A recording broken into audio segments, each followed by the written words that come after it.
Welcome back, everybody, to another episode of the Southern Outdoorsman Podcast. Coming at you today from the home of a buddy of ours, a man who is perhaps best known for hunting whitetail deer in baseball cleats, Mr. Stuart Keene. Stuart, how are you doing? I'm doing good. How are you? I'm doing pretty good. Jacob, how are you? I'm doing excellent. Listen, we're just knocking out some podcasts on these in-person road trips, so it's going real good. Yeah, definitely. We're up here in beautiful North Georgia. Love it up here. Weather's been nice. It's pretty cool, man. You live in a beautiful area here. It makes me wish that I lived in the mountains. Yeah, you should move up here. Yep. Maybe. Try out some mountain deer hunting. I mean, I don't think we need to move up here. He needs to move up because you're a short drive. Well, so. wherever he goes, I got to go because I ain't doing a remote podcast. Yeah. Dude, a couple years ago, Jacob was trying to move to Iowa. I was like, if you move to Iowa, I'm going to kill you. I mean, he's the single one talking there, so. I know, right? I'm like, dude, we're called the Southern Outdoorsman. You can't move to Iowa. Yeah, that doesn't flow. No, that doesn't track. All right, today we're gonna look at the baseball cleats, but also we're gonna be talking about a simple approach to Big Woods whitetails, which is a seminar that Stuart you did at the Mobile Hunters Expo this past year in Dalton, Georgia. It was a big hit. Everyone was talking about it, and I got to watch exactly 0 minutes of it because I was working the booth. So I'm excited. Jacob, you've already seen it. Yep. So we're going to kind of walk through this, and Jacob, you're going to be able to guide the conversation because you've already heard it, and Stuart, you've already delivered it one time, and I haven't heard it at all. So I'm going to sit here and play the dummy. So how you guys want to kick it off, Jacob? You want to show the cleats real quick? Yeah, let's look at these cleats. All right. So, Oh, gosh, here we go. So, Stuart, explain the cleats again for our new listeners and Okay. viewers out there. So I just want to say for all the haters out there, I'm not pushing this at all. I didn't even talk about it in my little talk. This is strictly personal. I got sick of wearing boots, light boots, heavy boots, rubber boots. None of it made sense to me for walking up the mountains. And with these, you have the traction, you have the lightweight ability, and that's the main thing for me because I don't want to be walking around and be slipping on the leaves, especially once the leaves fall when you're talking about steep terrain. It's like a slip and slide out there sometimes. And on top of that, you're going from rocks to really soft soil like around creek beds, and these just fit for me. I can be quiet in them. They're not loud on tree stands. I wear the rubber molded style. I don't wear the metal style. And they're not for everyone, but since y'all asked, I'm happy to show them. So baseball cleats in the mountains. Yeah, baseball cleats, not football cleats. But it's just personal preference, and they're not expensive. They're not a crispy boot or anything, but these probably still have some blood stains from last year. So I'm not promoting them, and for all the people hating, you do whatever you want, but these work for me, and I'm able to cover a lot of ground in these things. Yeah. Dude, you sell yourself short. Maybe you could pick up a sponsorship from Under Armour. They just need a camo version of some baseball cleats. Yeah, I mean, who knows? It could work. Yeah, those have seen some use, I can tell. But actually, it makes a lot of sense, man. We got a lot of comments on that. Footwear drives a lot of comments. When Kelsey Moss talked about hunting barefoot, buddy, we got some comments on that one. So anyways, all right, baseball cleats. Y'all check them out if you want to. Yeah. So can I get into the conversation, Stuart? So your seminar at the Mobile Hunters Expo in Dalton, Georgia was really interesting because you really gave everybody in the attendance an overview of how you handle your season from a simple approach, okay? From kind of your summer scouting, getting to early season, pre-rut, rut, post-rut, kind of late season hunting in the mountains, which can be, again, a very challenging time to hunt. And that's really what I want to kind of, I guess, hit on in this conversation, in this episode, is specifically how you manage the whole season, kind of in review, but planning out so you can kind of figure out when you're going to have the most success, but also kind of staying on deer. So I know by the time this episode comes out, season's already going to be here in Georgia. But specifically in the past, what have you done summer scouting wise to kind of get you in the right position, specifically when you're trying to target, I guess, some bachelor groups, potentially in velvet or coming out of velvet in the mountains? Yeah, so the main reason I went with that for the presentation is because so often you hear in podcasts, people will deliver these things that work for them, absolutely, but it's kind of in a general term. They're not necessarily talking about necessarily specific, so then you run into these things where it's like the deer are changing throughout the season. What a deer's doing in July, they're not necessarily going to be doing in September. So just with the presentation specifically, I felt like it was a necessity to adjust and show the different adjustments that I personally make as the season progresses. Because what a deer's doing in December, they're not doing in October, and so on and so forth. So That's the reason I went with that, and I felt it was important to show that because, especially to a new hunter, it can leave someone really confused when they're trying to apply a tactic that doesn't apply to that time frame. So, specifically this time of year in summer scouting, like you asked about, oftentimes I don't even get out there until July or August, depending on how busy I am. So, I definitely think that summer scouting is important, especially if you want to check out a new area, getting an idea of the lay of the land. Even though it's hot out there's spider webs on every tree. You can't discount boots on the ground and checking out new areas. But as far as leading up to being successful, being able to come to full draw on a buck on opening week, I think that is like the first 2 weeks leading up to it. Because everyone talks about it. It's like the story of early season. You have bucks on camera all through July, all through August, and it's like, oh, they disappeared. Well, things change. Acorns fall, velvet comes off, testosterone levels rise. They start separating a little bit until they're into their groups of like 2 and 3 and 5, and different size groups of bucks. So I just think it's important to make sure that you adjust as the season progresses, going from early season to mid-season, rut, that sort of thing. And I know we're going to dive into that. So, Well, and for a great example, because we just had another interview earlier today with another mountain hunter, but it's like where you're going to be hunting during the rut is probably not going to be where you're going to be hunting specifically early season. Like it's completely different, elevation changes, terrain, topography, all that kind of stuff, and also why you're hunting an area, food source wise versus long scale travel corridors and everything else. So there's a lot of really good takes there because that's something that I guess since we don't do a lot of mountain hunting, we're trying to do more of it. Again, one of the reasons why we're going to North Carolina, tomorrow in order to try to go hunt up there is get more experience just because it's such a challenging place to hunt, but it's also one of those last places I feel like in the Southeast, outside of some big river bottom pieces of public, where you still have like that wilderness aspect to it, where you can get very far in if you want to do that, or you can hunt a little bit closer to the truck, but you can kind of make your own hunt out of it, which I think's a big appeal and a drive specifically for hunting public land in the mountains, where you can, kind of do what you want. You can go as hard as you want, or you can, hunt next to the truck. So I guess kind of looking at it, what's the big aspect specifically the 2 weeks before season comes in that is a factor for you for like what you're necessarily looking for to have as much success as possible the first week or so of season? So I would say, just for example, from year to year, there's variables. Just like when y'all got out of the truck, y'all mentioned there's red oaks falling. Well, just like there are things that are repeatable from year to year in the rut, it's like there's going to be a doe group in this thicket every year. They're going to come into estrus. That's a huntable thing. Well, in early season, the same oak tree isn't going to be dropping every year. 2 years ago, there were virtually no white oaks. And that showed because you could find a white oak and all the branches would be ripped out of it because the bears found it too. The bears are out there traveling. Well, that's an obvious food source for deer too. So just like 2 years ago, the white oaks were slim. Last year, there were white oaks everywhere. Now this year, I haven't seen as many white oaks. Some people that I've talked to said that they were a little bit stunted, whether it be from the drought that we had or whatever. But I have seen a lot of black oaks. But the problem with black oaks is it's a very short-lived period because they will start dropping like the last week of August. They're still dropping through September, and the deer will hit those. But it's not always lasting very long, and at that time you also still have a lot of natural browse out there. So it's a matter of really paying attention to signs, seeing what they're feeding on. Are they focusing on the white oaks? Is it something, or red oaks, black oaks, whatever? Or is it something that they're hitting and they're more focused on the browse because it's still so early? So at this point of the year, because you were mentioning earlier when we pulled up to your house that the black oaks have been dropping for a little while. Red oaks started dropping within the last week or so.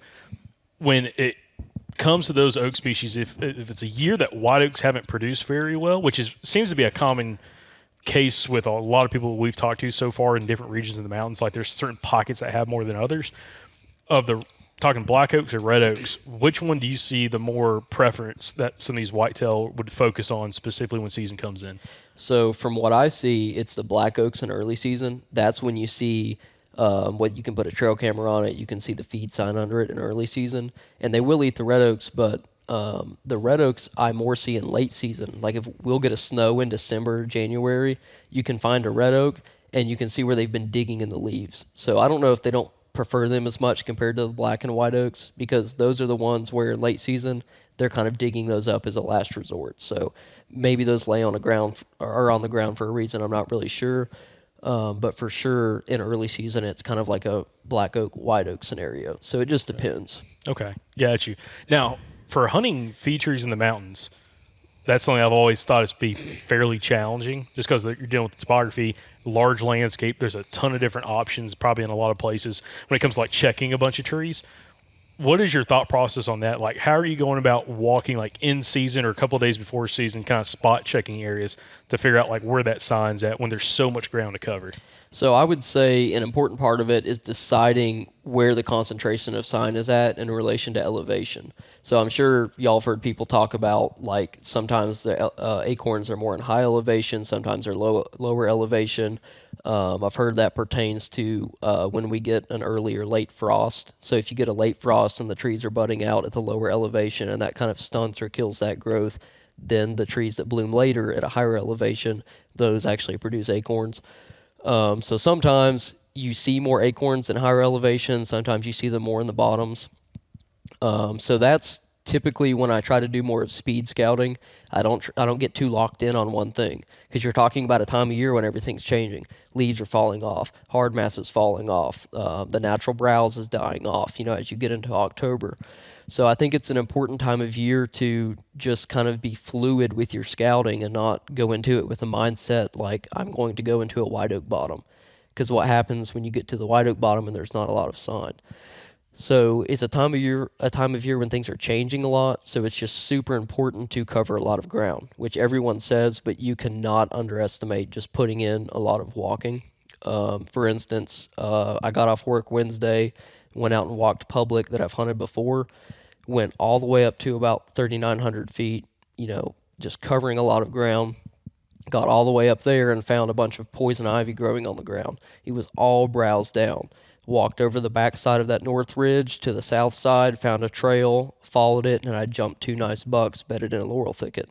So had I not made that trek all the way to the top to kind of see what the fresh sign was, I never would have jumped the bucks. Now I was looking to put a camera out, but at that point I didn't need to. I knew that they were in that area. So, and a lot of people, it's kind of like an old hunting or mountain lore. You hear if you jump a buck, you'll never see him again. I don't believe in that at all. Like, it didn't make my heart sink when I jumped the bucks up at 15 yards in front of me, because they waited till I got right in front of them. And one was shedded with white bloody antlers and one was still in velvet. They were really nice bucks too, but it didn't get me all flustered, because they'll be back. They're bedded there. They're used to running into things, not necessarily people out in the middle of nowhere, but that didn't bother me. So to answer your question, I would just say it's all about covering ground and being open to finding new sign, because things are changing constantly. With that being the case, if things are constantly changing, are you then, even during season, like a season opens next weekend, right, up here? That's correct, yep. So is that something that even after the first few days of the season, when you get some free time, you're still going to walk and try to see as things are happening and changing, what's the next, I guess, hot food source or where the deer are kind of shifting to? Mm-hmm.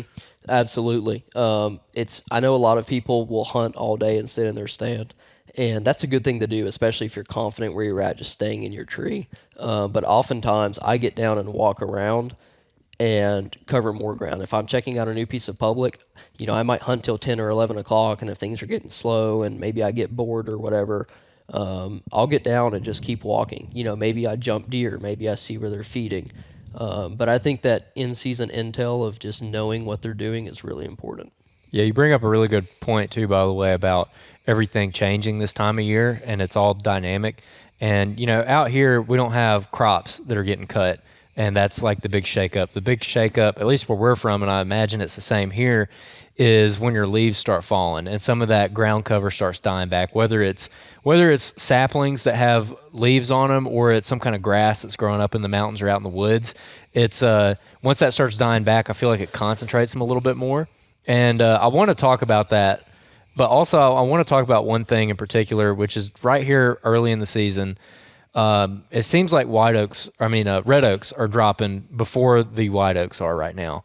Is that something that you would key in on? Let's say we fast forward a week and a half, 2 weeks, we're getting into season, and you're just kind of struggling to find those white oaks. Are you just shifting entirely to those red oaks, or are you just burning boot leather and just seeing what the sign tells you? So that's a good point, and it depends on the sign, just like you mentioned. So some things that might be more subtle, like what I noticed scouting when I went out and walked last week, I found those areas where they were browsing, specifically on the poison ivy and a few other plants. I actually found 3 rubs, but they were super subtle. They weren't torn up trees, they weren't necessarily broken, but they were very subtle rubs because they are starting to lose their velvet, but the trees weren't scraped up. Like if you didn't walk right past them, you wouldn't notice, but the closer you look, you see the little shavings, kind of a broken branch or two. So that's where it's a lot more subtle. And then like a week or 2 ahead, like you're talking, that's when you start seeing the whip rubs, the cluster rubs. And that stuff is what you want to capitalize on when it's happening fresh. Because when those acorns are dropping, when those bucks are still grouped up, they're feeding on that stuff. And if you are able to capitalize on it when it's still fresh, that can be a great thing to kill a buck on. Yeah, we interviewed a guy. By the time this comes out, it will have come out already. Chad Grove from West Virginia. And he was talking about an early season, a big challenge is when you're trying, especially that first week and a half, 2 weeks that you're hunting, it's kind of hard to key in on bucks based off of rubs and stuff like that because they haven't been out of velvet that long. Sometimes they're still in velvet when season opens up. Mm-hmm. And so they're just not laying down that sign. Is that something that you've kind of encountered or thought about? What's your thoughts on that? So it goes from year to year, I would say. The rubs are sort of always consistent, but like last year, the last week of September, middle to last week of September, I went and did kind of a scouting walk in a particular area, and I was already finding laurel bushes ripped up, scrapes with urine in them. I actually have a picture of that. That was in my seminar. And a lot of people coordinate that with a heavier mass crop, which last year it was. There were white oaks everywhere. And you start seeing that more rut sign earlier, and I was like, okay, what is this? Like, there's a scrape here. It's the last week of September with urine in it. So that was kind of interesting, and I put a camera on that. And as far as, like, how important rubs are, I think they're important if they're fresh. Number one, it tells you deer are coming through there. They're spending time there. Sometimes it's nighttime sign, but if that is in conjunction with a food source, it tells you a buck group is moving through there because they might be split off into groups of 2 or 3 or 4, whatever, leading into like September, October, but it tells you bucks are there. So what I like to do is find the closest bedding area or what I presume to be the bedding area and find a trail coming from that because a lot of people try to focus on specific feed trees, and I'm sure that works great in other parts of the country. Where I live, where we're at right now, I've not had a lot of success sitting directly under a specific tree. And I know I gave an analogy in another podcast, but if I had the option to sit under a specific tree or choose the highway that's going to it, I'm going to sit on the highway by the bedding area, whatever trail I can find coming out of that, because I don't want to put my odds on a specific tree when I can sit a trail that I think's leading to it. So I know a lot of people don't like to hunt trails, but if it's fresh and it's being used, I will sit close to that. Do you need to see some kind of rubs or some kind of other buck sign on that trail going to that feed tree? Or is it just kind of by, I guess, analyzing and looking at the situation based off the sign you're finding around those feed trees? You're just trying to figure out what the best exit route is or entrance route coming from some kind of bedding area? I would say tracks and then also droppings, because a lot of times droppings are close to a bedding area or close to where they're hanging out for a long time, like close to a feed tree. That's when, so they might be walking on a trail, and most of the time trails and mountains are when they're forced to walk in like single file, whether it be around a terrain feature, alongside a creek, crossing a creek, and then the trail kind of dissipates. You can't follow a trail in the mountains for very long. I mean, most of them, it's like you find a trail, it might go for 50, 100 yards, and it's gone because they don't have to walk on that specific point for very long. And normally it's paralleling the mountain, walking side hilling. You don't find them for very long going down. So that's just one thing. And then also I would just say the droppings and tracks. You can't underestimate that. If you're finding droppings in a concentration of tracks or tilled up ground, there's deer spending time there, it makes perfect sense. That's a good spot to set up. Also, one thing we haven't mentioned, but what is like the habitat like in some of the mountains, again, in Georgia that you hunt, like vegetation-wise, timber-wise, and also like what's the terrain like in those specific areas? So the terrain, as far as elevation and everything, like the highest point in Georgia is in my county. It's right around 5,000 feet, and I know it gets higher as you go into North Carolina. But it's all it's all Appalachian Mountains. But as far as terrain goes, it's more like long spine ridges, and then secondary ridges that come off of that, and some of it is more aggressive, like ravines and like drainages, and then some of it's a little bit more broad. And then as far as like the native habitat and stuff, you get a lot of pines and hemlocks and things, which I don't like to hunt. And then you have your hardwoods, and then your understory, which is either rhododendron or mountain laurel, which I know everyone's talked about that a lot. But if I had to choose between the two, it's always mountain laurel. Rhododendron, I think people interchange a lot with mountain laurel as being one and the same, or some people call it ivy. It is not the same, not even close to the same. And I don't find deer in rhododendron at all. Now, they cross through it in the bottoms, but as far as hanging out in it, they do not prefer it. It's more of a viney plant that grows together. And then mountain laurel, even though it's annoying to walk through, tends to be easier. So they tend to bed in and around that, and they can run straight through it. When you jump them or whatever, they can escape through mountain laurel and be down and on another ridge in no time. Okay, interesting. And then, so cover in your area specifically is going to be more the mountain laurel. Do y'all ever have any like timber cuts or like storm damage or anything else that's like an outlying factor potentially for bedding or like travel purposes for these deer? So as far as cuts go, that's kind of a rare thing. I know everyone wishes that they would do more timber cuts, especially like for the grouse population, because I've heard that used to be really good around here when they would do more of the logging. Actually, I jumped 5 grouse when I was scouting last week, and it was up high in elevation, but it wasn't a timber cut, but it was from storm damage, and it was where a bunch of trees had fallen on a north-facing slope. All that sunlight came in, all those plants grow up, you have all those forbs everywhere, and I don't know the names of all the plants, but you can walk along through there and see where they've browsed all that's been growing all summer, and it's super like moist soil. It's actually kind of hard to walk on, so I would definitely say that that's a decent area to target. But sometimes once season comes around, the acorns are dropping. So kind of a happy medium between, say, a dark north-facing slope, but the pockets that get the sunlight where the trees have fallen, you can hunt between that and the acorns because the deer are still utilizing both. They're eating all those green forbs and natural browse that comes up. And then on top of that, all the trees that have fallen create travel funnels. So you can hunt those trails that come from those slopes down to the bottoms and still catch the deer in daylight. What? I got a question about the habitat versus terrain. When you're looking at this early season, even maybe moving into kind of getting into the pre-rut time frame, like again in a season of change here where everything is kind of moving towards the rut slowly. When you're going to look at these new areas, are you attracted by the habitat or the terrain first? Are you looking for big terrain features to go look at, or are you looking at habitat features to go look at, or a mix of both? I would say it's a little bit of a mix of both, but I would say mostly it's habitat, because you could be looking on a map, whether it's LiDAR or just showing a topo features, and you could have this awesome saddle, and then you go walk to that saddle and it's nothing but hemlocks or white pines. Now, if there's deer sign in it for whatever reason, that's one thing. But if there's no deer sign in it, that terrain feature is useless.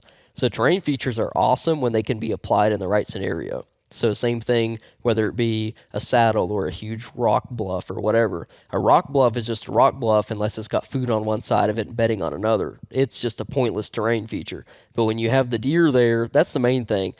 People can focus on one thing, really trying to kill the deer or find a deer, but if you don't have certain aspects there, none of it matters. So I like to toggle between LiDAR and topo, and then also wintertime imagery so I can see what I'm dealing with habitat-wise. So you can get your hopes up over a great-looking funnel and then get there and there's no deer sign. And if there's no deer sign, move on, because in early season, it's all about being where the deer are. Yeah, that's a really good point. And we get a lot of questions from people on scouting, and people send us maps and whatnot. And I'll get a lot of messages from guys who are hunting in maybe more pine country, and they'll be talking about like, oh, check this saddle out. And the saddle, sometimes it's good. a lot of times it's not like a great looking saddle, but it is a saddle.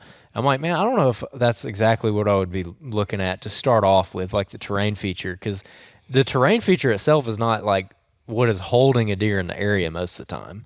Would you agree? Or I would 100% agree, because just like how my seminar was called a simple approach to big woods whitetails, you could have this awesome terrain feature, but all that is where a deer's walking.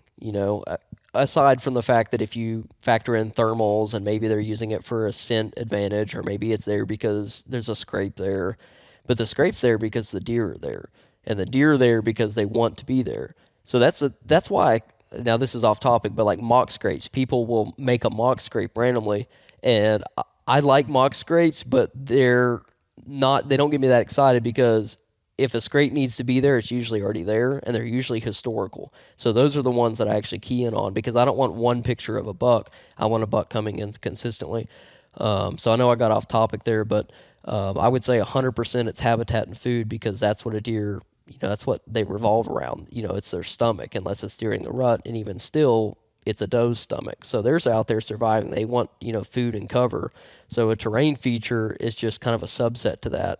And they're a great place to set up a kill spot, but it's not always something you can see on a map. It's like what Jacob brought up with a fallen tree. Especially if you're talking about bow hunting, it's about being on that X. So it's about finding the deer and then really honing in on that X after that.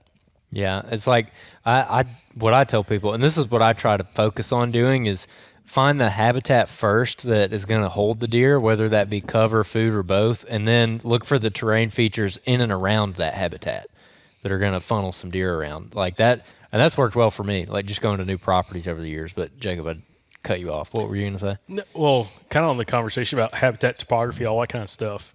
Early season, when you're trying to look at, during bow season, you're looking at food sources that these deer are going to be using, and you're trying, especially when you're trying to target a buck. And I don't think I've ever really asked you this, so we can kind of have a conversation about, are you targeting specific bucks based off trail camera data, or just bucks in general, just trying to find the right sign in the right situation? You don't have to necessarily have trail camera data in that area, which we can talk about in a moment. But how tight do you want to get to the bedding in an area, specifically in the mountains? Because like when we're going to North Carolina, one thing I was talking to Andrew about is you don't necessarily know exactly where the deer are bedding at, because again, until you get there, you kind of see what the sub canopy looks like, where those mountain laurel thickets are, which some of that you can see in wintertime imagery. But not knowing exactly where the deer are bedding at, when you find that food source, how far do you want to backtrack down that, as you call it, a highway, the trail, in order to set up closer to that bedding? And how close are you willing to feel comfortable setting up in an area like that? Well, I would say when I'm scouting, just like I said last week, I jumped those bucks. I'm not necessarily worried about how close I get when I'm scouting, because I want to know. And everyone talks about bedding, but you're not shooting the deer in its bed. And I know, like Midwest, different areas, it's a totally different ball game. So since we're not talking about that, I'm not interested in shooting a deer in his bed, but you do have to be close enough that he's on his feet in daylight, which is very important. Unless you're going to be out there shooting him at night, you want to be at a point where you can see him in the daylight. So bedding is where they spend a lot of their time, obviously. So as far as how close you want to get, I'd say that's situational, because a lot of times they bed with a visual advantage, not just a wind advantage, which we can get into wind a little bit. I think it's probably something we should talk about, but oftentimes they do bed with a visual advantage, because especially once the leaves come off, they can bed in these areas, on these shelves, on these logging roads, and see all the way down where they need to see. And I've had them lay there in season scouting, like once the leaves are off, and I've had them jump up right in front of me and I never saw them. And I think that's mostly visual advantage, and I think that they would stay there if I hadn't got within their bubble.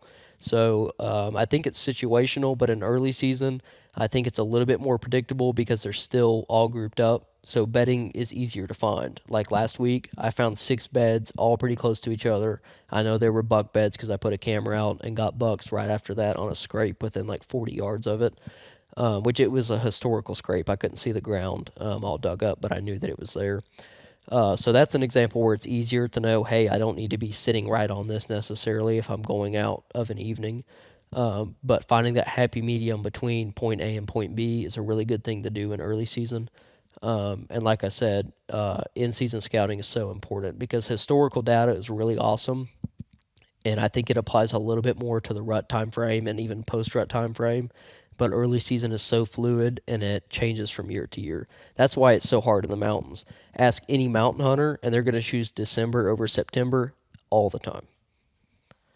And then, kind of on that point, I'm also interested in getting your take on how are you integrating trail camera usage for specifically early bow season in the mountains? Like, how much does that play a factor for you on confirming some of the stuff that you're seeing versus kind of going in and hunting based off sign? So I would say, number one, with trail cameras, it's all about motivation for me, because you can find sign done with like what I call attitude. Like, it's a mature buck. Like the scrape, there's dirt thrown for like 6 feet. There's trees ripped up. It's a mature buck that's like really confident in what it's doing. You don't see a 2 or even 3-year-old doing that. But when I put a trail camera in there and I know what's going on, I know a buck's coming in consistently, that's what makes me want to get up and hike up a mountain, So I would still do it without trail cameras, but they really keep me motivated. As far as early season, I would say I set them on 3 things, and that's trails, scrapes, and if I find feed sign. So if I've got a dropping tree and there's, like cracked up shells below it, tracks are not that hard to find. If there's a feed tree, you'll at least be able to see tracks, but you have to pay attention. It's not like in areas where there's a bunch of deer where people talk about it being tilled up. I've never seen that in the mountains. It's always just kind of like what you say, punch holes, just like tracks in the leaves. That's what I see. So if you can like slow down and pay attention when you find a dropping tree, it's a great thing to do. So I would put a camera on that. If I find a trail leading to it, trying to find the higher usage trails. Is it doe using these trails? Is it a buck using these trails? And then scrapes, because this time of year they're not pawing the ground up until like October. Like I said, last year I found one in September. But you can still find those scrapes. If you can find the licking limbs, you can put a camera on those, because a lot of times it almost looks like someone took sandpaper to it, or you can still see where the branches from last year are twisted off. So a lot of times you don't need to be looking at the ground, but looking at the tree. And then once you find the tree, a lot of times they're in areas that are predictable, like a flat spot, a road bed, a bench, whatever.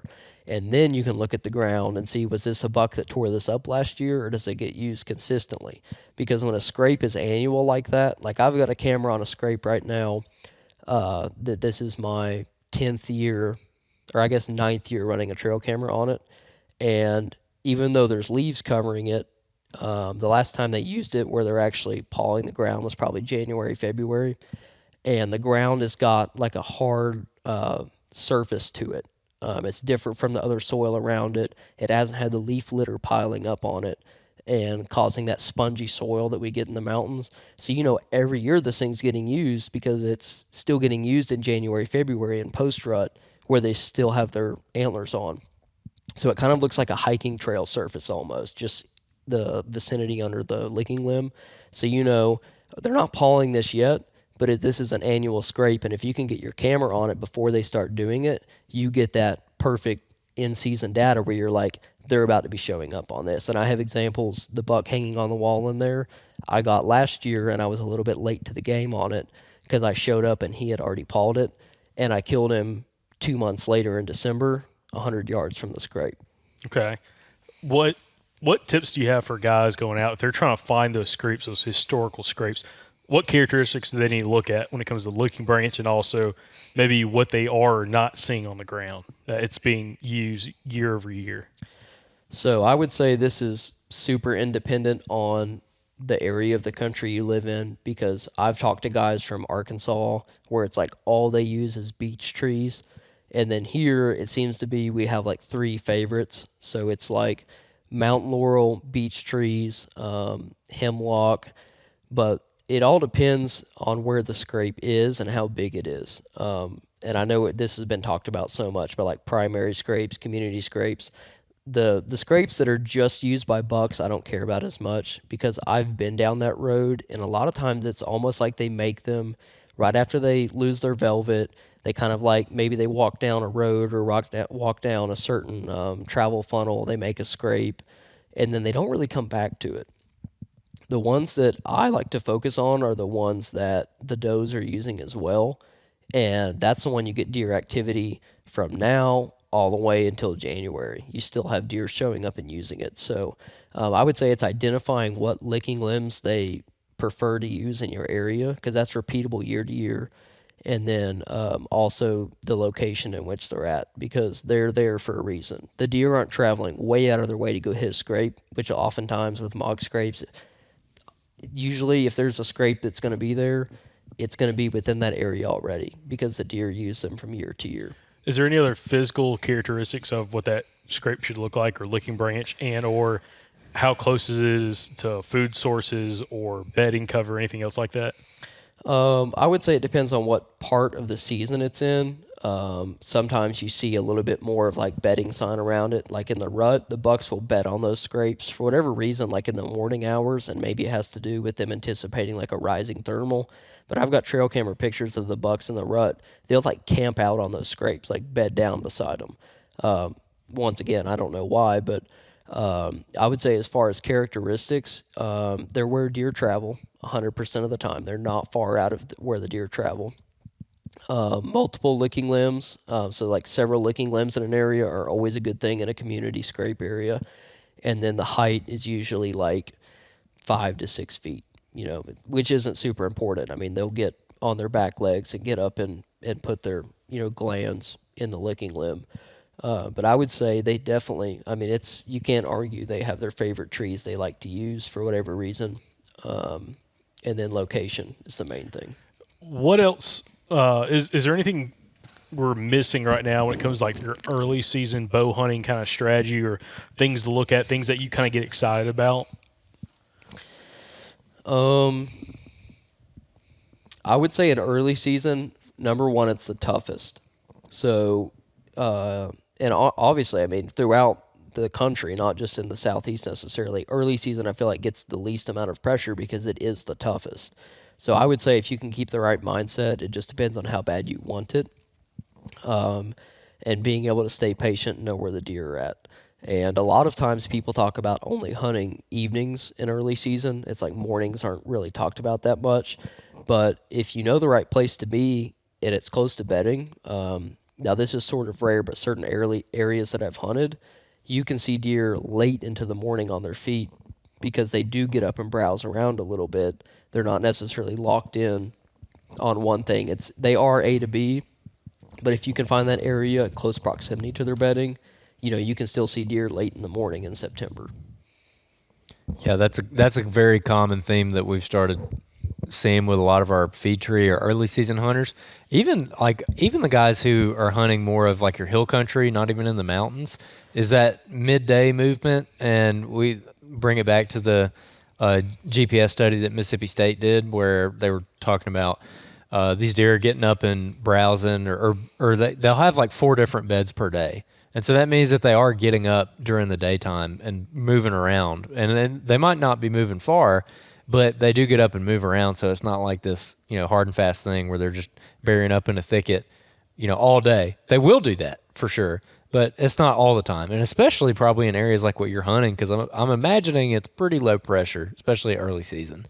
Yes, definitely. Or even depending on where you hunt, even in rifle season. Like everyone says this, it's kind of a cliche, but if you're willing to walk or even hunt overlooked spots, but if you're willing to walk, there's just not the pressure because people gravitate toward those areas where there's higher deer numbers, and no one's coming to this area for some trophy hunt or to capitalize on a weekend.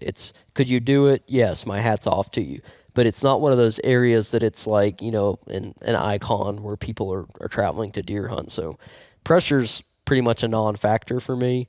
But as far as bedding and everything, it's just the deer do what the deer want to do. And people want to interfere with that with mock scrapes or try to get too technical. That's the main thing I see is people try to get way too technical with deer hunting. And it's like the deer out there living their life. There's food everywhere in the early season. And to be honest, there's bedding wherever they want to lay themselves down at any point in the day. So if you take out pressure, you're just trying to get at a point where a deer's in daylight in front of you. So It doesn't matter if it's in the morning or the evening.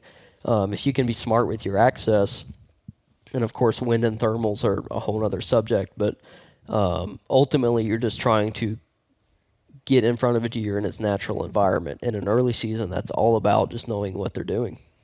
Man, that is so true. Like overcomplicating, that's coming from someone who overcomplicates the crap out of all of my deer hunting.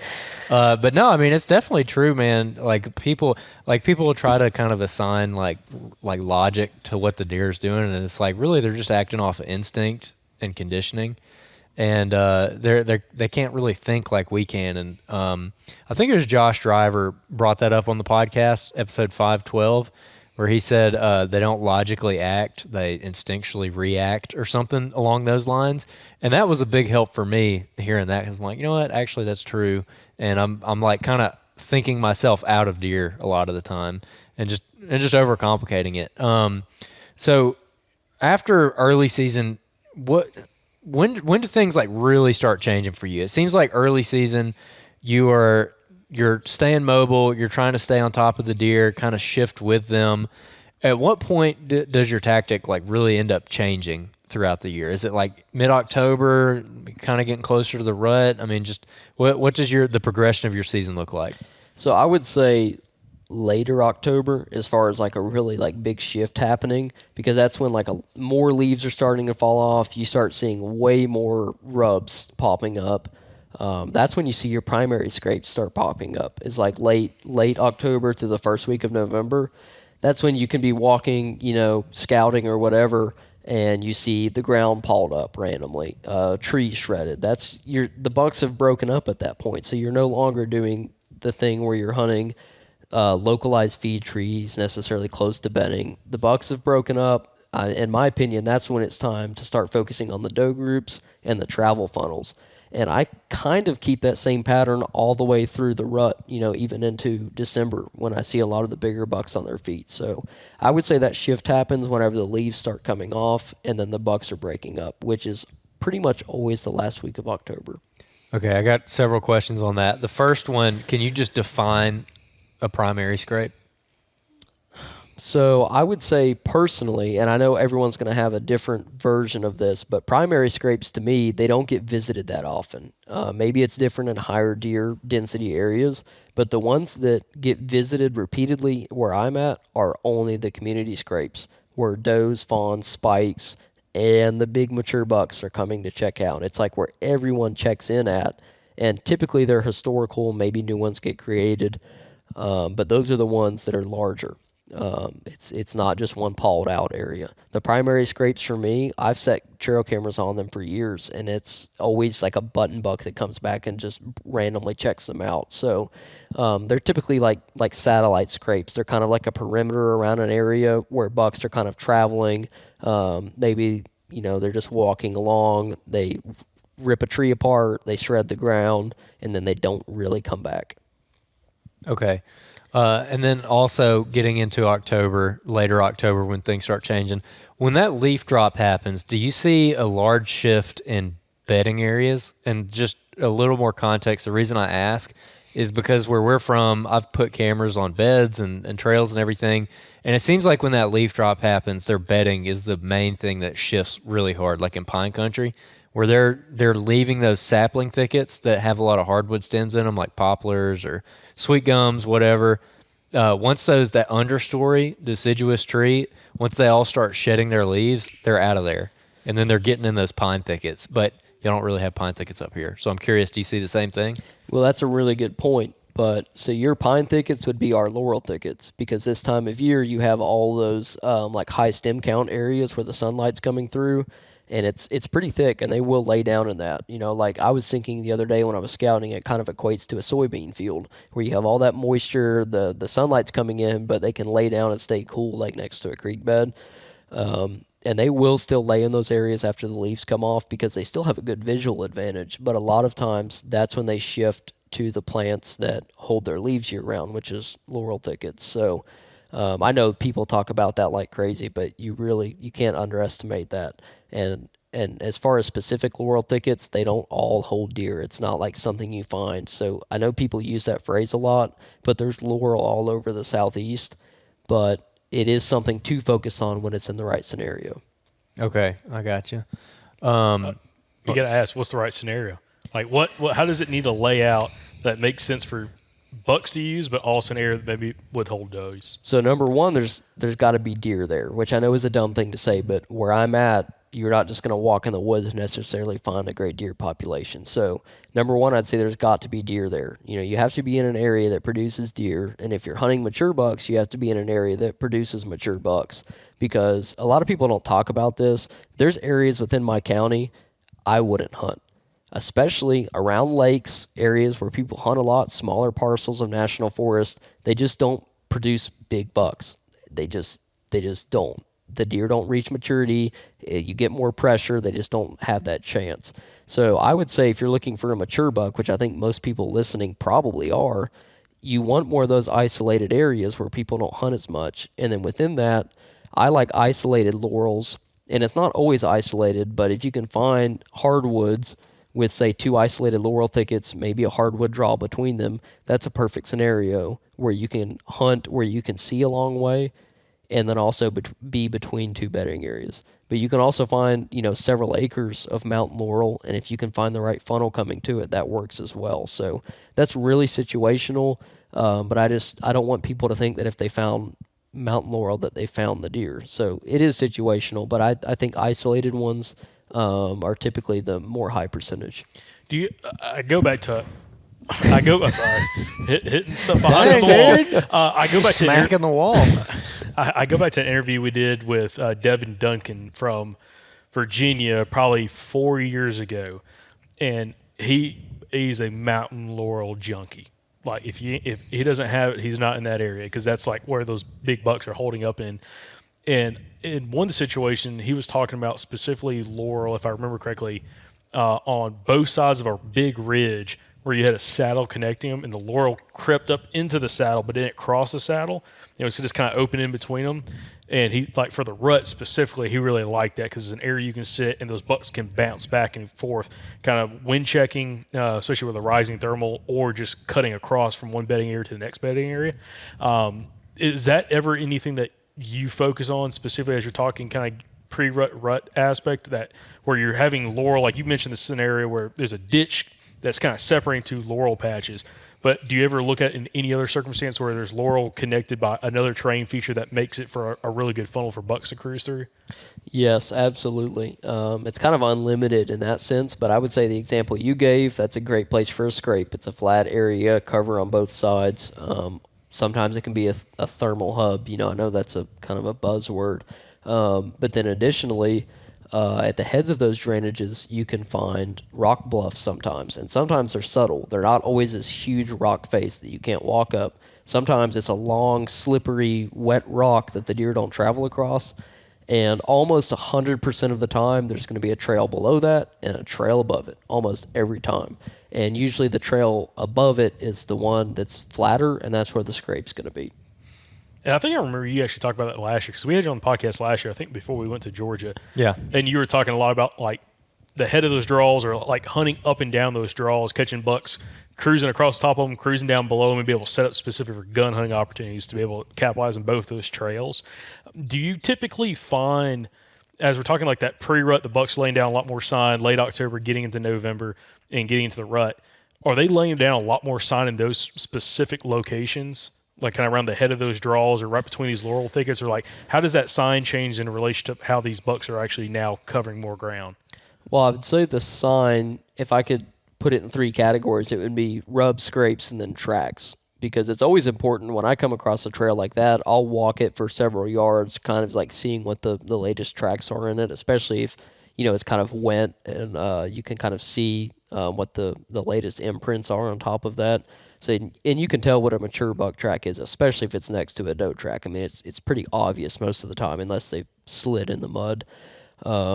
Rubs, typically those kind of slack off once the rut actually starts. A lot of that's pre-rut leading up to it. So the main thing I would say is scrapes, because that's where does are coming in, that's where bucks are coming in if it's a primary scrape, and you can't underestimate that. I mean, that is just a great place, not necessarily to hunt on, but if you can hunt the bedding area next to it, maybe where if it's in the lockdown phase of the rut, which in the South is kind of all over the place, but I say lockdown just because it's where a doe feels safe. It's not necessarily that they're just staying there for certain period of time. But if you can hunt the thicket part of it, where in midday a doe might be there and kind of get pushed out of it if there's multiple bucks pushing her, that's a great place to hunt. I've actually had great success doing that.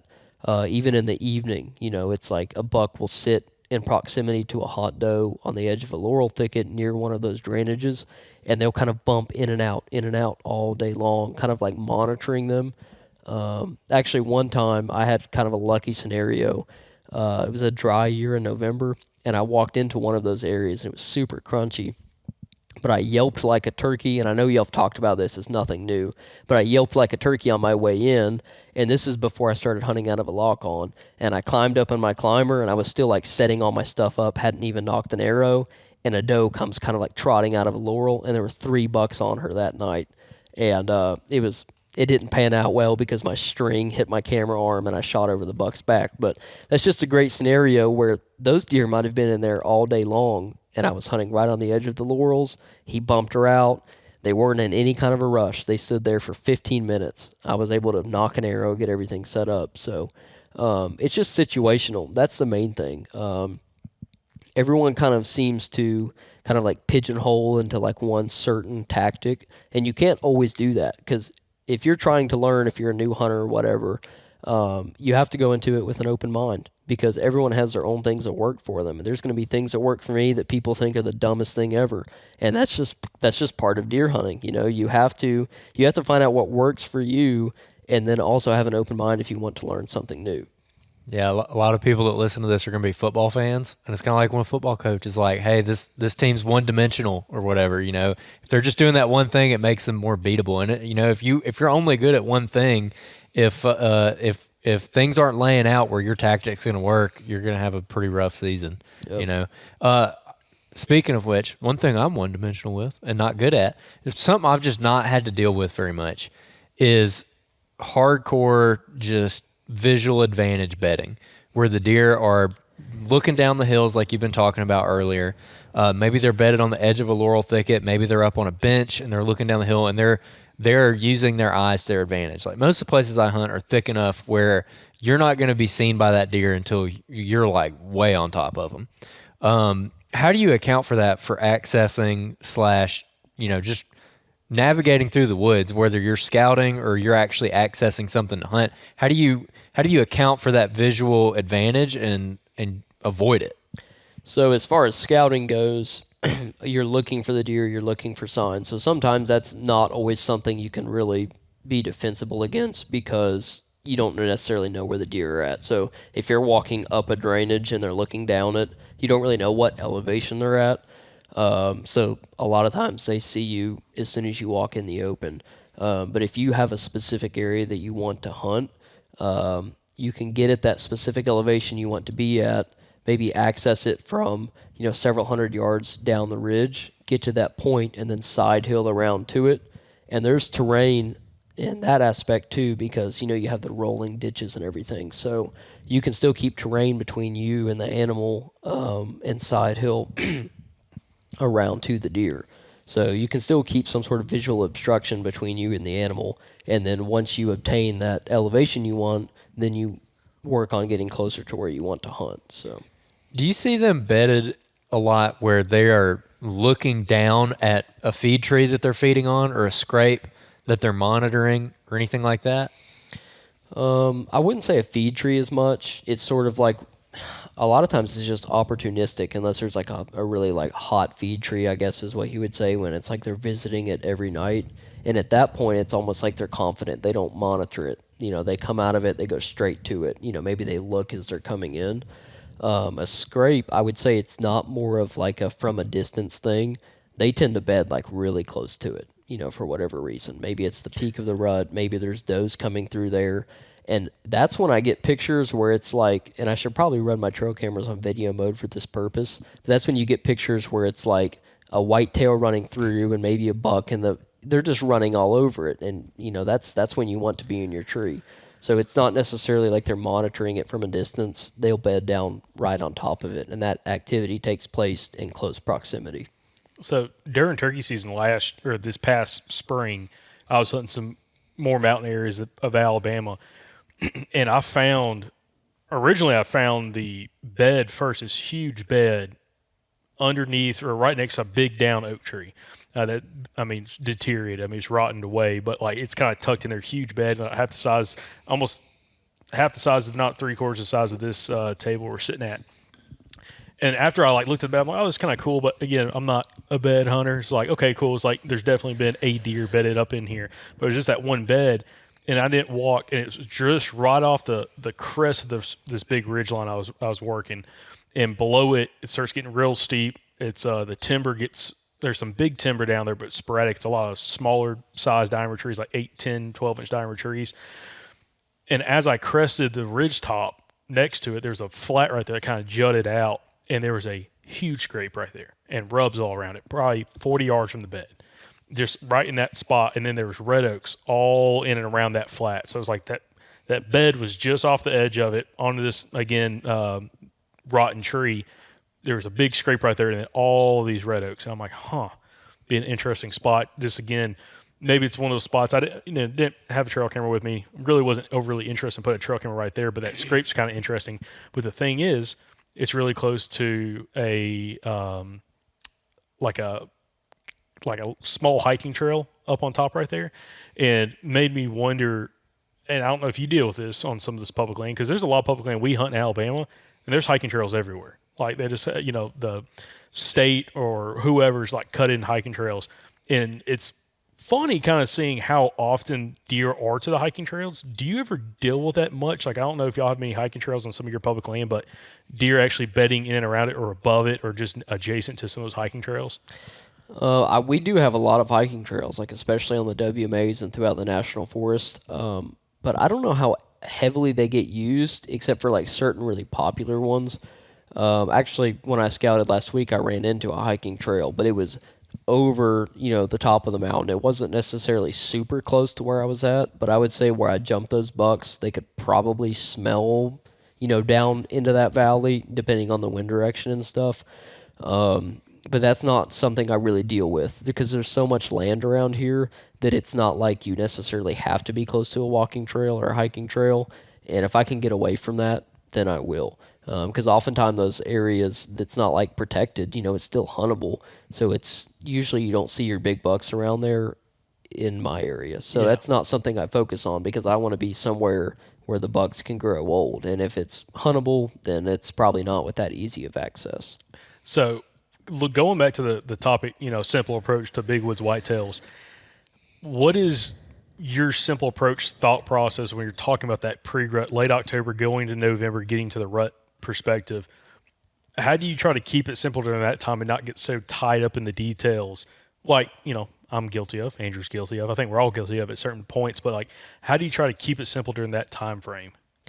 I would say just paying attention to what's going on in the woods.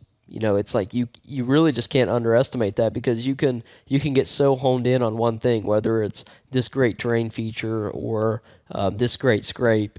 And a lot of it's even variable in the fact of, are we talking about hunting a new area? Are we talking about hunting somewhere you have historical data at? Is it somewhere you don't have a lot of data, but you've hunted it for a couple of years? So some of it is things that you need to develop kind of what goes on a specific piece of property. And then some of it is if you have historical data, you just need to trust that. But as far as not getting overly complicated, the deer will tell you what they're doing. Is there a tree ripped up here with a scrape next to it with big tracks in it that looks fairly fresh? Okay, there's a buck traveling through here. Are there does in the area that are going to be coming into estrus sometime soon? Well, why not set up on a trail somewhere between bedding and where that sign is? So I would say that's just a great starting point to not overcomplicate things and go into it with confidence. Now, also with that, one thing that I'm just more and more interested in, it seems like a big common factor, and correct me if I'm wrong here explaining this, you're always associating where you're hunting and how you're hunting the mountains to specifically like laurel thickets, like that kind of cover type. If you ever find sign, like big sign, away from that kind of cover, 300 yards, like maybe, I don't know if you have many opportunities of like some more open woods, do you just completely write that off and you just kind of revert back to getting closer to cover and finding sign there? Or is there ever any a point that you're like, there's certain sign you may find in more open woods, but it's isolated. Lack of hunting pressure, lack of sign, lack of just human intrusion from what you can tell. That's something that's worth setting up on. So I would say isolated, and there's two different types of that. So there's isolated like down in the creek bottoms where it's kind of away from that, and a lot of that just almost always tends to be nighttime sign. And then there's isolated at higher elevation where they have more of a visual advantage. And I'm not sure if that's a thermal thing or not, but I just don't see them hanging out in river bottoms as much. I don't think they're as comfortable there. I don't jump them there when I'm walking. So that's just the main thing. If I'm walking in a bottom and I'm not jumping deer there, it tells me they're not hanging out there. I've run cameras there, and it's just not been a good outcome. But I don't want to say that I just killed him in laurel thickets. The buck hanging on the wall there last year, he was 200 yards from a laurel thicket, cruising in wide open timber at 5 o'clock, 30 minutes before dark. So they're not always like locked in on this tight stuff. I think they're pretty confident out there most of the time. Like almost every mature buck I've killed, he's been walking like confidently because they live out there every day. People paint a picture that they're constantly out there scared, locked down on some bed. And I know some places are really pressured, but at the end of the day, they are just an animal. That's the main thing with me when it comes to overthinking and like keeping a simplified approach. All these tactics are awesome, and I learned a lot from listening to y'all's podcast, but a lot of it's about learning yourself. And a lot of people don't want to hear that, but a lot of it really is about getting out there and learning yourself. And I've picked up some things, and it's kind of a snowball effect, just growing as a hunter. So that's the main thing I would say. What's the story in that buck? Because you killed that deer after we actually did the episode with you, I think. Yes. Mm-hmm. So we did the episode in it was early September. Yeah. I had killed the velvet buck, but that's it. So what was the situation there specifically with that deer? Again, away from cover. Seems like long distance traveling. I mean, time frame. How did that all play out, and why did you decide to sit there versus maybe a little bit closer to some kind of cover? Okay, so that's actually kind of a longer story, but I'll shorten it up. I did a scouting trip, kind of like the later part of September, and I found a scrape with the urine in it and put a camera on it. And it's an area I don't really hunt, and then I walked probably, about a half mile to an area that I knew was historical above a drainage, just like what I've talked about. And that one was also pawed up end of September. So I was like, okay, they're already using this. I need to put a camera on it. And put a camera on it through the first week of October, had small bucks and does using it. So they're like in the area, they're traveling through there. There was a white oak tree dropping. And this isn't all the way at the top. It's like midway up in elevation, probably 2,500 feet. So not crazy high. But it wasn't all the way in the bottom where the other white oaks were dropping. So I was like, here's an opportunity where they can feed right here on this white oak. Their travel's right there above this rock bluff, and there's this scrape that I know they've used before. So I got him the first week of October, and I could tell he was mature. And so I knew immediately, I was like, I'm going to be really happy with this. I've not had him officially scored. I put him at like right at 140, and I think he was probably a 4 or 5 year old. But regardless of that, I knew that's a buck I wanted to hunt. So I tried hunting around the scrape through the first week of October after I got the picture. I saw a small bachelor group of just young bucks, and I hunted him all through November, October, and I killed him the first week of December. And I was getting him like once every week through October, which is pretty consistent. Like that gets me excited for the mountains because a lot of times it's like every 2 weeks before you see them. So I tried hunting him. A lot of it was at nighttime. And then at the end of October, when like does are coming into estrus, I got him on that random other camera that I had set. And it was a picture of a doe the night before peeing in the scrape. The next morning at 10:30, a little fork horn and a little small buck, single file, walking past. And I'm like, they're on a doe. And I was at work when I got the pictures. Not that I could go hunt him anyways, it'd be too far of a walk, and then he was the third buck in line. And I quit getting him on the other community scrape, and it was like he was out searching out those first does coming in. And then it was sporadic after that, and then the evening I killed him. It was right before a cold front was about to come in. We had this strong west wind, and I went up there to change out the batteries in that camera, and I had like 45 minutes left of light, climbed up right there, and killed him 15 minutes later. And he was coming through with the wind to his back, heading from one laurel thicket to another. And that was right at 5 o'clock. And that was December the 4th. What was the terrain like where you killed him? So it was a long secondary ridge coming off the main ridge, and then it kind of forked into two drainages, and I was between those two, and then where those drainages kind of came to a head where the creek was, that was kind of where the scrape was, and I was probably 50 yards above that, and he was another 50 or 60 above me, walking parallel with the ridge. But when is the rut, by the way? Like, what was that in relation to y'all's rut? Because it's not early November, is it? So I see a lot of chasing, and I think a lot of our does get bred based off when I see the fawns on the ground, like middle of November, like 18th of November through like the 20th through like Thanksgiving. That's when everyone sees deer. That's when they're dead on the road like crazy. But for whatever reason, the first week of November, that's when I've killed my big bucks, and it's almost like they have been kind of like running around, checking everything, and then it's like they kind of hone back in on where they were in October, but they're moving in daylight all of a sudden. So I can't explain it, but that's when that buck above us, that's when I killed him. That's when I killed the other buck. The first week of November or the first week of December? December. Okay. So November, I've killed deer then too, but it's just like they're running around everywhere. You don't know which doe group they're going to be on. It's just sporadic. And then December, for whatever reason, and you can talk to all the mountain hunters from around here, and I feel like that's what most of them will choose. Yeah, actually, the guy that we just got done interviewing, he was saying something similar, that later rut time frame.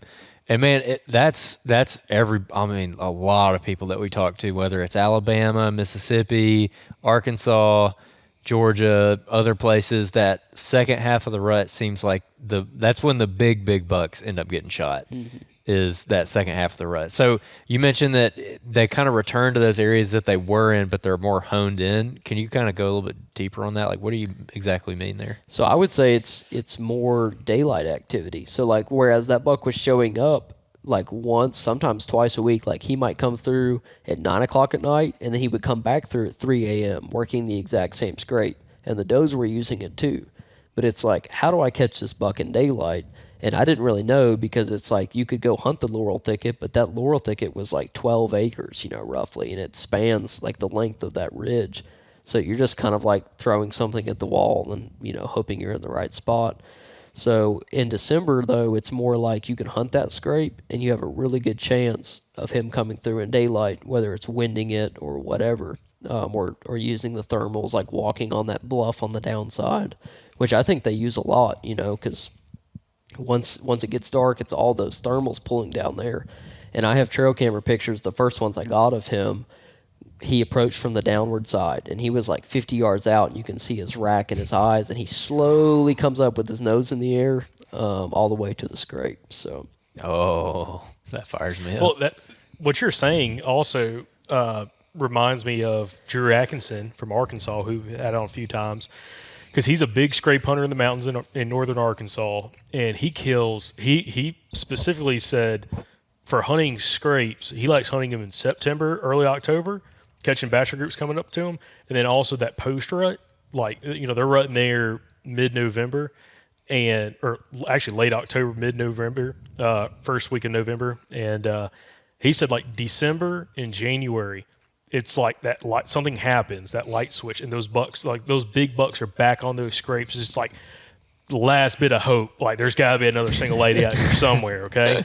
And he's like, that's when he capitalizes with a bow in the mountains, kind of late season, which is super, super interesting. And it makes me wonder how many other people might do that, or people who've thought about it and maybe had some success, but they haven't like continued to capitalize on it, or hopefully maybe you're tagged out before that happens, so you don't have to worry about it. But if you're not, having that confidence of going to that late rut, post rut time frame, and have the confidence that like if you can figure out where that buck's at, because Drew likes using trail cameras too in those spots, if you can get that pattern where that buck's coming back through there a couple times a week, or if not every few days on daylight, multiple times checking that scrape, you go in there and capitalize on that deer. Mm-hmm.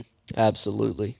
I think that's repeatable in a lot of areas, but specifically here, that's absolutely something that happens. And eventually, even into January, which the public land season closes at that point, but you see them start grouping up, and like more than once I've got pictures of them fighting around the scrapes. I don't know if it's just to stay warm or what it is, but it's like, well, really though, I've got videos where it's like 16 degrees up there, and it's like you have these buck groups standing around the scrapes, and they're like sparring like for 30 minutes at a time, and it's like they're up there. Even later in the season, they're like more honed in on these areas. Let me ask you this, because there's other states. Arkansas is a great example. They have one of the longest deer seasons in the country. From like late September through the end of February, you can deer hunt, okay? If you say you could wave a magic wand and you had an extra 2 or 3 weeks to hunt on public land in Georgia, you can hunt through, say the end of January. How would that change your strategy, knowing what you've seen on camera data of how you would approach like that kind of hunting? So it's funny you say that, because I was looking at the regs the other day, and I need to double check this, but I think they allow us another 2 weeks of archery this year on public. Now, it's not gun, but it's public. And I probably shouldn't have said that, but it really doesn't make a difference. But Nobody's coming up yeah. here. But I will say, I mean, I can pull up trail camera pictures and video, and they even get more consistent. A lot of times it's the younger bucks, like 2 and 3 year olds, but even the mature ones, it's like they're more honed in. Like you asked earlier about red oaks. If we get a snow or like even a really hard frost, you can go out and you can see like where they've like turned over the leaves, and that's usually in close conjunction to a scrape. And they're grouped back up again. They do it before they lose their antlers. They're all like hanging out again, working the scrapes, sparring, like similar to how they do in early season. Well, Andrew was running cameras, and he left them all season last year on a piece of public, some more mountainous part of the state that we hunt.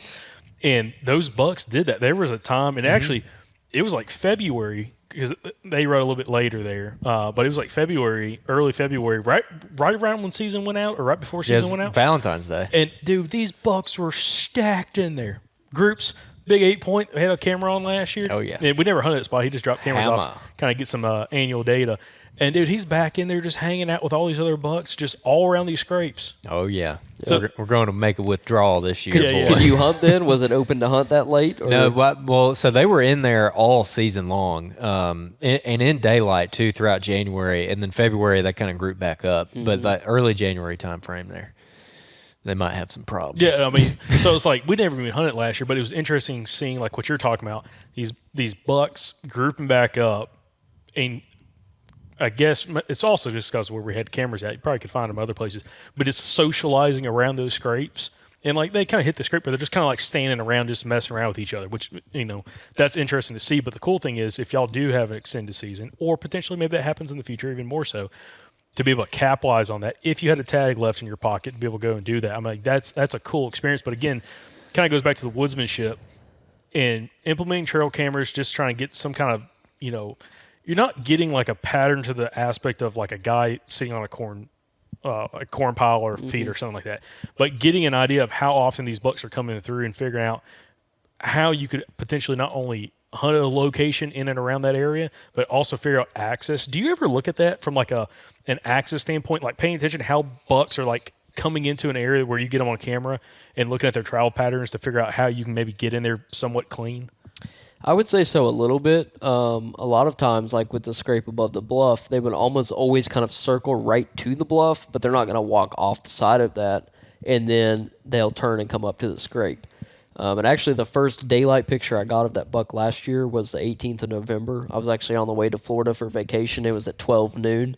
But I had 2 cameras because I set a camera on the trail on the bluff and then on the scrape. He hit the scrape, walked down to the bluff, and I got a picture of him walking away on that trail. So I got 2 different pictures about 80 yards apart, and I got them on both cameras. So sometimes it's predictable in how that they'll travel. But it's not always. I think if you can just get in an area like a creek bottom, that's how I access that. From that bluff, there was like a small drainage. It's not really a full out creek, but it's like, water runoff is right there. So it's silent. You can kind of like hit that and then sneak straight up to it. So I'd say that's definitely an important part of it. I've got to ask you this. Who planned a vacation November 18th? to Florida.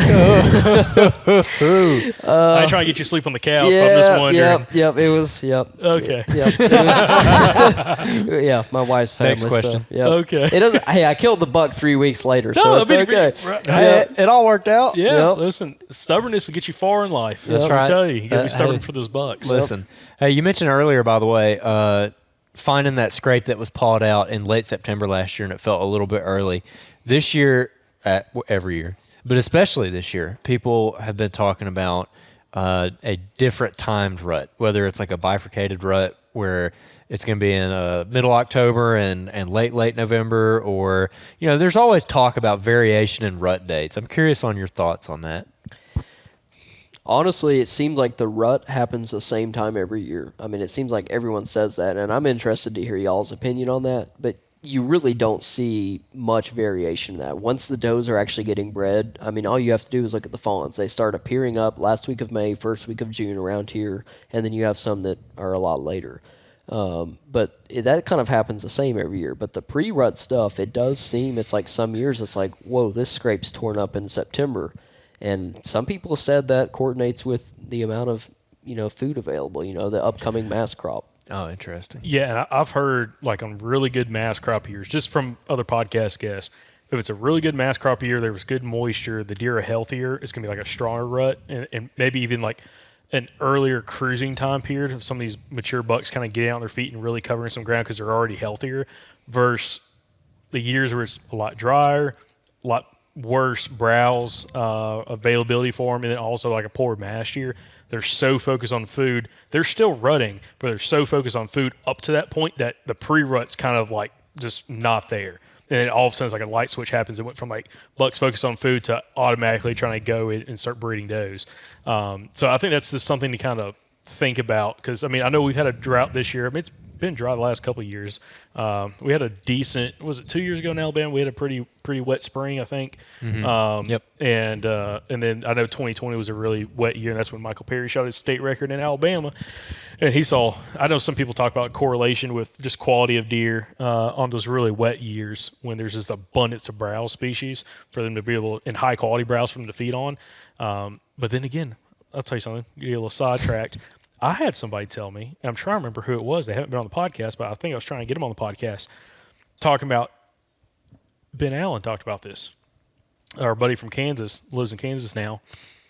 Actually, he sees during dry years, and let me explain, during dry years, better quality bucks than on wet years. And his thought process was, and he talked to somebody else about this, it'd be interesting, a biologist thought, on dry years, the areas that have that moisture, it's so concentrated, and the plants are growing slow enough. It's the minerals and the nutrients are so concentrated in that plant that the deer are getting a higher percentage of those nutritions as it's growing slower, versus the real wet years. Yeah, there's abundance of food, but the quality of the food is not nearly as high during the drier years. And I'm like, interesting thought process. Don't really know if there's any studies on that, but he said, because he's seen that in Kansas, like during their dry years, that's when they see their biggest bucks. And they've had 2 wet years out there since he's lived there, and he said the wet years is when it's been less productive for him. So I have no idea with that. That is really interesting. Yeah. So it's just an interesting thought that he had. I have no idea if there's any scientific data to back that up, but one thing that we've heard from a couple other mountain guys, and I would like to get your thoughts on this, is the difference between boom versus bust years in the mountains when it comes to mass. Talking acorns here. How does that affect not only hunting, I guess, just your hunting strategy, but also if you notice anything different when it comes to like just how the deer react, especially as you start getting into like the rut. Does it disperse the rut more, as in where it's happening, or does it seem to actually maybe concentrate it? So as far as the rut goes, it seems to happen the exact same every year. As far as like when the does come into estrus, I don't know if that's necessarily controlled by food, but the amount of sign that's laid down and the amount of like, I guess effort would be a good way to put it, that the bucks put into it. It seems like it's almost more competitive on a year that the food is a lot better. It's like that's when I see the increased scrape activity, increased travel, more new bucks showing up. But as far as like when the does are getting bred, when the fawns are dropping, that seems fairly consistent. I don't think anyone's arguing, when that happens. But as far as how the deer react, it's like when we don't have a lot of acorns, usually there's something dropping out there, but it's like this year there may not be as many white oaks. Last year there was a lot. You do see a difference in how the wildlife reacts. Like even 2 years ago when there was not very many acorns, you were seeing a lot of bears hit on the road, like bears in areas where you wouldn't normally see them. As funny as it sounds, like even fishing, you see squirrels swimming across the lake. It doesn't happen as much, but on those years where there's not as many acorns, it's like you see squirrels traveling. So even on a smaller scale, you see animals reacting to not as much mass crop. And I think the deer do the same thing. You see more of them like traveling to the lowlands, feeding, in the fields and stuff.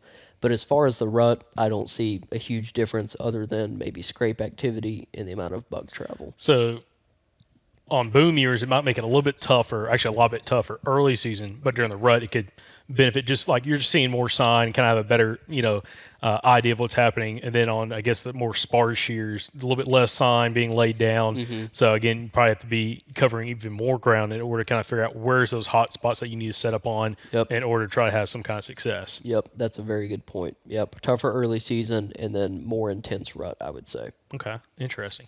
What other, if you kind of look over a season from early bow season all the way through late season to kind of summarize the conversation about, again, a simple approach to Big Woods bucks, how would you summarize this conversation? I'm guessing a lot of it's going to have to be on woodsmanship and time in the field, but like, what's your biggest piece of advice for somebody going into this season if they're learning mountains or they've been hunting mountains and they just haven't been successful up to this point, at least consistently? What would you tell them to focus on to kind of build that simplistic mindset to approach the hunting in the mountains? So I would say part of it depends on what are your goals, because like I said earlier, mature bucks aren't just everywhere. They're where they can grow to be old, and then a mature buck with a good set of horns are where they can grow to be old and where they have the good, whether it be genetics or food source or whatever. So they're not just on every mountain up here. So I would say going into it, number one is the right mindset. You want to have the right mindset where you don't want to just give up when you don't find it right away. And as far as throughout the season, it sounds dumb to say, and it's, kind of cliche, but you really have to be where the deer are. So a lot of it is boots on the ground and having that dedication to get out there and know, okay, in early season, is it an early rut? Am I going to find scrape sign? Do I even need to be focusing on that right now? Unless I have a historical scrape, maybe that's not something I need to be looking for because it's so hard to find just looking for a licking limb when the ground isn't all pawed up. So then you're going to be looking for browse sign. Which is not like you have a food plot to go look at where you can look around the perimeter and see where they're browsing on it. So you have to be a little bit more investigative and pay attention to where the deer are at. And then you can't underestimate trails. Like I said, a lot of people don't hunt them, but that's usually around a terrain feature where they're funneled down. So, and then as far as throughout the rut, you can't go wrong with hunting doe groups because at some point they're going to be coming into estrus. And you either already have them figured out from years past, or if you're a new hunter, it wouldn't hurt to hunt a doe group throughout the entire rut and figure out when you're seeing, the activity. So at some point you have to learn, and then at some point you have to categorize that and figure out, okay, this is historical data for the rut, this is historical data for the early season, and know that there's variables to both of them, but there's more variables to the early season because they're more focused on food, and that changes year to year. Yep, that makes sense. Okay. Anything else we're missing here? Stuart, do you have something that you want? I just wanted to get y'all's opinion on the wind because I know that's been. I've only been on a couple podcasts, but that's been controversial even with what I've said, and I don't want to portray myself as someone who doesn't hunt the wind because obviously a deer lives by the wind for the most part. Like obviously that's something they use. They use their nose. Thermals are more predictable. Wind for me has always been a headache in the mountains because it's so hard to find a consistent wind. And I try to hunt the wind when I can. If there's a consistent wind or if there's a predicted wind, I'll see what it's doing when I'm actually out there. But when it comes to the mountains and not flat terrain, you often have kind of like a rebound effect where the wind shifts direction after it hits, a mountainside. And as far as like scent control, I know a lot of that's been blown out of the water. But like I talked to Tom Brownlee, and he said there might be some merit to sort of like reducing your scent, which is why, I put my clothes in with leaves, and that may or may not have any effect at all. I try to keep all my gear, smelling like the woods, and it may not mean anything, but it's not that much effort to do it. So I just wanted to get y'all's opinion, because y'all are about to hunt mountains. Mm-hmm. Y'all talk to a lot of people. What is y'all's opinion, and how do y'all play the wind? If y'all were to walk out on a mountain, I could take y'all somewhere right now. If right now the thermals are probably shifting. It'd be great right now. Yeah. Yeah. But how do y'all hunt when, number one, you don't always know where the deer are coming from? And what have y'all learned from talking to all these guests? What's your opinion on wind when it's affected by the elevation and terrain? Most mountain hunters that we've talked to, not all of them, but a large portion of them, specifically talking gun hunting, not necessarily archery, the wind is out of the equation just because it's so inconsistent. Like you check your wind data, by the time you climb up on the mountain, it could be 180 degrees from where you thought it was going to be blowing from. And it's like, okay, are you going to hike back down? Are you going to move spots? What? Most guys just sit it out, because the thing about the mountains, and this is something that we kind of touched on a little bit with you, but not in great detail, you never truly know where they're going to come from. Like you have an idea, but they could come from 365 degrees around you. So you truly don't necessarily know at all times exactly where the deer is coming from, versus, some different habitat types, especially like if you're hunting river bottoms and you're hunting the head of a slough head, he's not swimming through the, 5 foot deep water coming up right behind me. So I'm pretty certain about that. He's going to come somewhere out here in front of me, cutting across. So it's a different situation than up in the mountains. So I think that's a big factor. But also a commonality with most of the guys is the thermals, and either timing their sits with the thermals, especially I think of Drew Atkinson from Arkansas. He kills a lot of big deer with his bow, and he's playing a lot off the thermals, like slipping into a spot a little bit later than most people would go into for an afternoon hunt, just to time it for the thermal drop, and paying attention to that, have as much of an advantage as possible. Because the one thing you can guarantee in the mountains for the most part is there's always going to be a thermal pull. It's just whether or not the wind's going to override it. So that's I think a huge aspect. But that's one thing I've been excited about trying to hunt more mountains, because when I've hunted mountains in Arkansas, that thermal pull, especially if you're on the downwind side of that ridge or the wind's just super calm, the second that sun sets, if you're on an east-facing slope or northeast-facing slope or a north-facing slope, that sun sets over, you're going to have a thermal pull starting to drop down extremely early compared to the sunny side of the mountain on a afternoon hunt like the west side.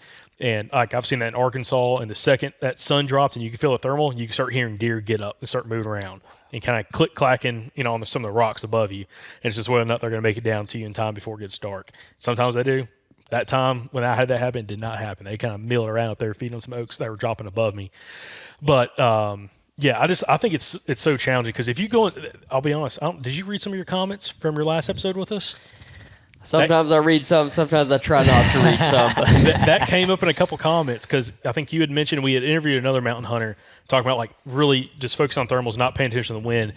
And I'll be honest, I think the guys that are commenting, they're like, oh, that's stupid. They don't know what they're talking about.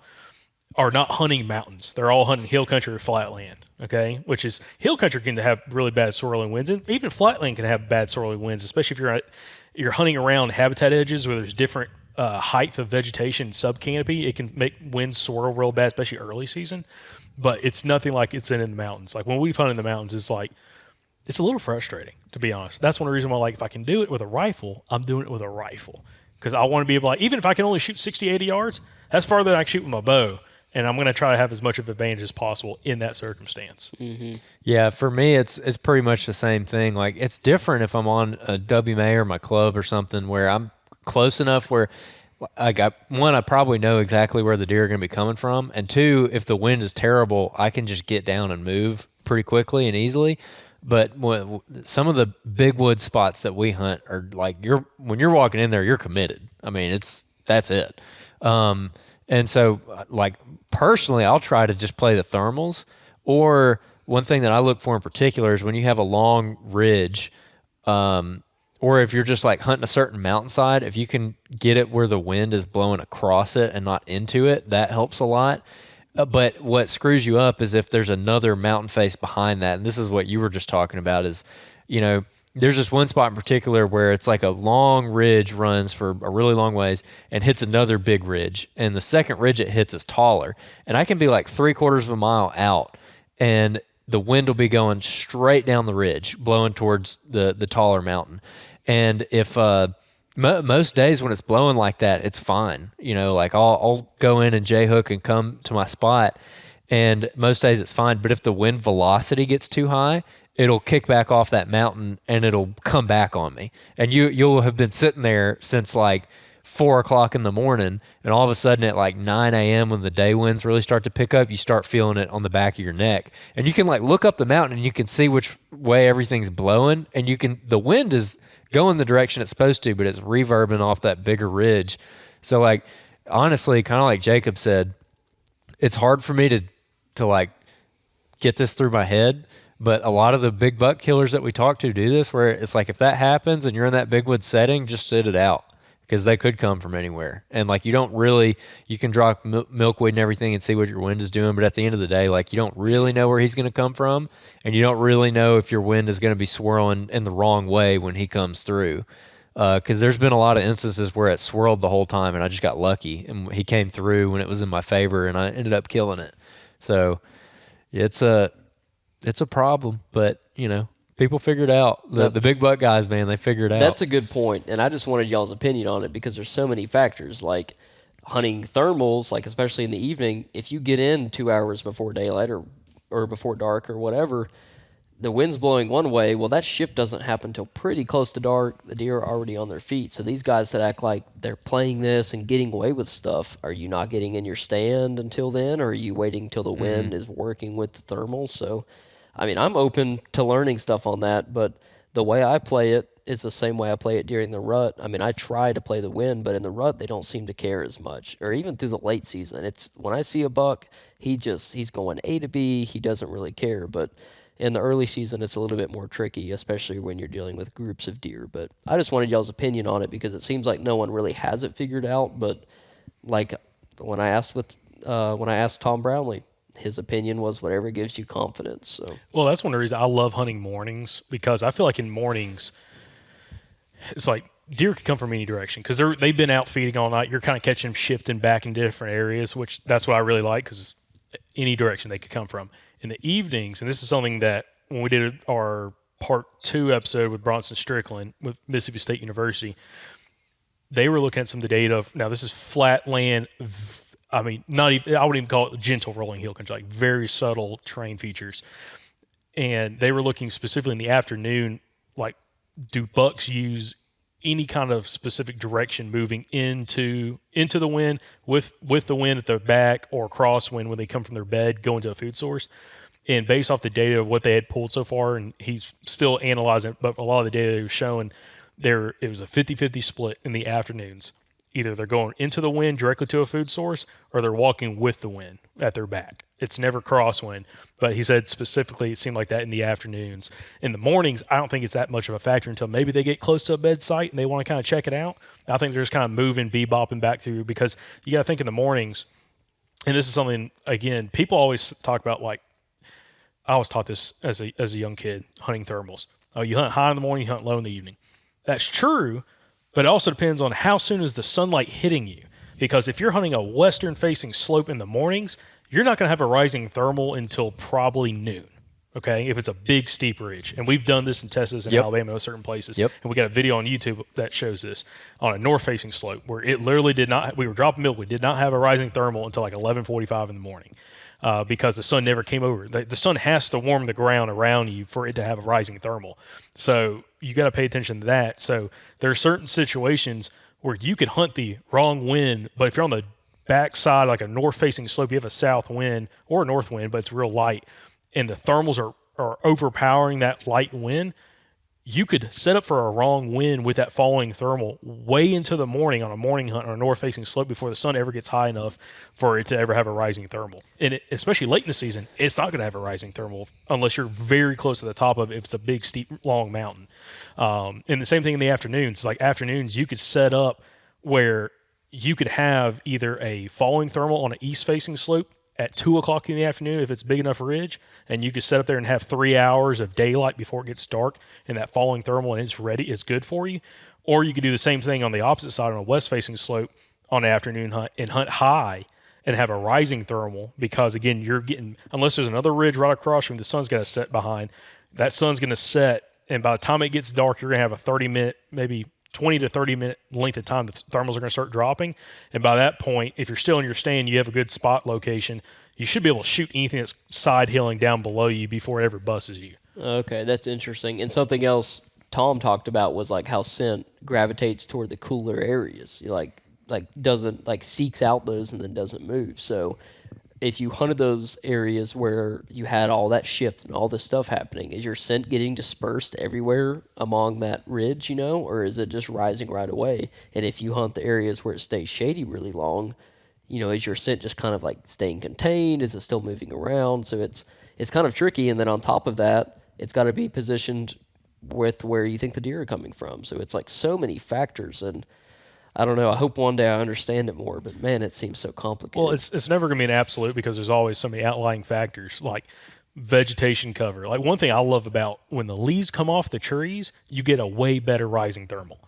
If you're hunting early season, like right now, like September, like when we go to North Carolina, I'm not focused anything on a rising thermal at all because there's so much canopy cover. The sun, it takes it so long to penetrate through the canopy and the subcanopy to warm the earth and warm the ground around you to have a rising thermal.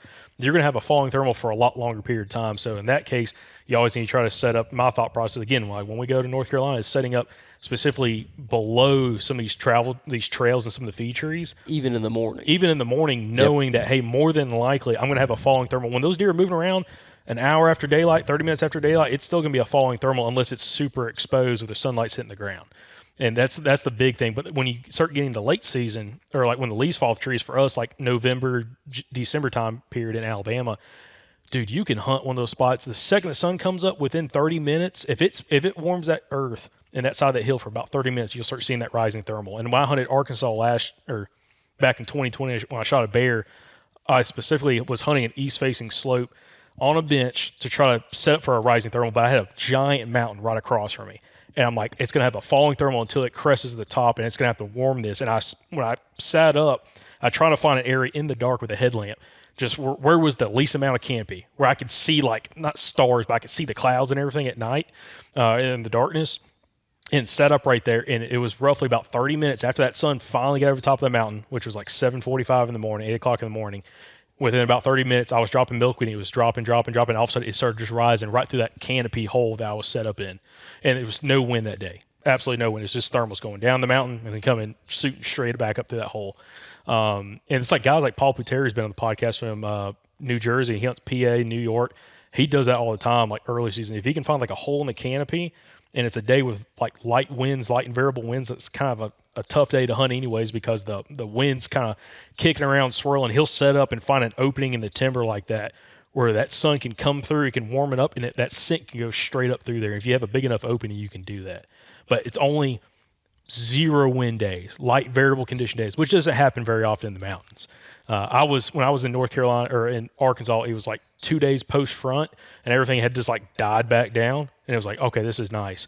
Except you make a ton of noise walking through the woods. All the leaves just you gotta be yelping the whole time like a turkey. Yep. But yeah, I geek out about it. That's where I kind of get not simple. Yeah, you got him going. You got him going. Yeah. Yeah. By the way, too, like on the North Carolina thing this week when we're hunting up there, like I totally agree on the thermal.